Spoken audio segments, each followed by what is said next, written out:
Yemen के तेल बंदरगाह पर अमरीकी फजाई हमला, 38 अफराद जाँ बहक, 102 जख्मी। रूसी वजारत सेहत के तर्जुमान ने सोशल मीडिया पोस्ट में कहा कि अमरीकी जारियत में रास ईसा बंदरगाह पर काम करने वाले 38 मुलाजमीन जाँ बहक और 102 जख्मी हुए।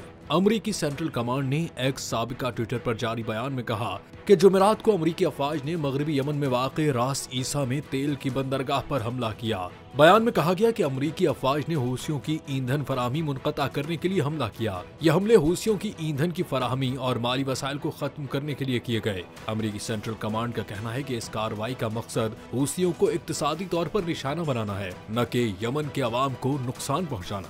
याद रहे कि यमन के हूसियों के जेर कब्जा इलाकों पर रोजाना की बुनियाद पर फजाई हमले जारी हैं, जिनका इल्जाम अमरीका पर आयद किया जा रहा है, क्योंकि अमरीका ने 15 मार्च से हूसियों के खिलाफ फजाई कार्रवाइयों का आगाज किया ताकि उन्हें अहम इंटरनेशनल बहरी रास्तों में जहाजों को निशाना बनाने से रोका जा सके। हूसी बागी भी न सिर्फ अमरीकी फौजी जहाजों को निशाना बना चुके हैं, बल्कि इसराइल पर भी हमले कर चुके हैं। वो इन कार्रवाइयों को गजा के फलस्तीनी अवाम के साथ इजहार यकजहती करार देते हैं।